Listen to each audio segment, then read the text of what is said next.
আপনারা যে কোনো অ্যাপ্লিকেশন টাচ করুন না কেন, আপনাদের অ্যাপ্লিকেশনটি লক দেখাবে। এরকম সেটিংস যদি আপনারা মোবাইলে করতে চান, দেখতেই পাচ্ছেন আমি যাই অ্যাপ্লিকেশন টাচ করি না কেন সেটি লক। আপনারাও যদি এরকম সেটিংস আপনাদের মোবাইলে করে রাখতে চান, তাহলে আজকে এই ভিডিও সম্পূর্ণ দেখুন। কোনো অ্যাপ্লিকেশন লাগবে না, আপনাদের মোবাইলেই এই সেটিংসটা পেয়ে যাবেন। এই সেটিংসের মাধ্যমে আমরা এই কাজই করে নিতে হবে। তার জন্য আমাদের সেটিংসে চলে আসতে হবে। আসার পর হালকা নিচের দিকে চলে আসবেন। আসার পর ফিঙ্গারপ্রিন্ট অ্যান্ড পাসওয়ার্ড এই জায়গাটিতে আমাদের টাচ করতে হবে। অনেকে এই জায়গাটিতে থাকে অ্যাপস অ্যাপস অনেকে অ্যাপস থাকে, আবার অনেকে অ্যাপস লক থাকে, আবার অনেকে এরকম অপশান থাকে ফিঙ্গারপ্রিন্ট অ্যান্ড পাসওয়ার্ড। আমি ফিঙ্গারপ্রিন্ট অ্যান্ড পাসওয়ার্ডের ওপর টাচ করলাম। করার পরে এরকম পেজে আসবেন। আপনাদের পেজটি হয়তো আলাদা দেখাতে পারে, আপনার যদি না খুঁজে পান তাহলে আপনারা ডাইরেক্টলি চলে আসবে অ্যাপ লকের ওপরে। আমি অ্যাপ লকের ওপর চলে আসলাম। এই জায়গাটিতে আমার অ্যাপ লক আছে। এখান থেকে যদি আপনাদের ফোনে কোনো পাসওয়ার্ড বা প্যাটার্ন দেওয়া থাকে সেটি সহজে খুলে নেবেন এখান থেকে। আমি এখান থেকে আমার ফোনে পাসওয়ার্ড অর্থাৎ প্যাটার্নটা আমি খুলে নিলাম।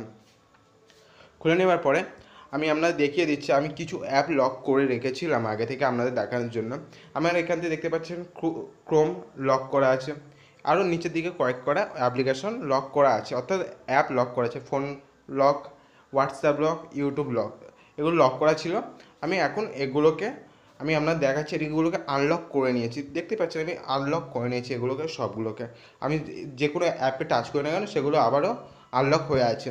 এরকম আপনারা সমস্ত ধরনের অ্যাপগুলোকে আনলক করে নিতে পারেন এবং লকও করতে পারেন। কোনো রকম অ্যাপ্লিকেশন আপনাদের প্রয়োজন নেই ডাউনলোড করার। তাই চলুন এবার কী করে এই কাজটি করতে হয় দেখে নিই। আপনারা আবারও চলে আসবেন এই পেজে, অ্যাপ লকের পেজে। আমরা এখান থেকে যে অ্যাপটিকে লক করতে চান তার উপরে আসবেন। আসার পরে এটিকে অন করে দেবেন। আমি যেভাবে অন করছি এরকমভাবে আপনারা অন করে দেবেন। যে কোনো অ্যাপ আপনারা লক করতে চান তার উপরে এসে লক করে দিতে পারেন।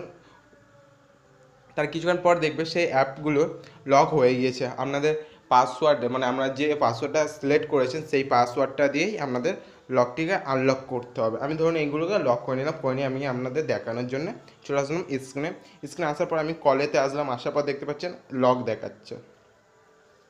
সেম আবার যদি যে অ্যাপ্লিকেশনটি আমি লক করেছি, আরও দুটো তিনটে অ্যাপ্লিকেশন লক করেছি অর্থাৎ অ্যাপ লক করেছি, দেখতে পাচ্ছেন সবগুলোই লক দেখাচ্ছে এরকমভাবে। দেখতে পাচ্ছেন এখানে আপনাদের টাইপিং করতে হবে বা যদি আমরা পাসওয়ার্ড দেন সেটি আপনাদের পাসওয়ার্ডটি খুলতে হবে, তারপর আপনাদের অ্যাপের ভিতর প্রবেশ করতে হবে। এরকমভাবে আপনারা যে কোনো অ্যাপ্লিকেশন বা অ্যাপ লক করতে পারেন খুবই সহজে। আপনাদের কোনো রকম থার্ড পার্টি অ্যাপ ডাউনলোড করার প্রয়োজন নেই। আমাদের ভিডিওটি যদি আপনাদের ভালো লেগে থাকে এবং উপকার হয় তাহলে আমাদের ভিডিওটিকে সাপোর্ট করুন এবং নিত্য নতুন ভিডিও দেখার জন্য আমাদের চ্যানেলটি সাবস্ক্রাইব করুন।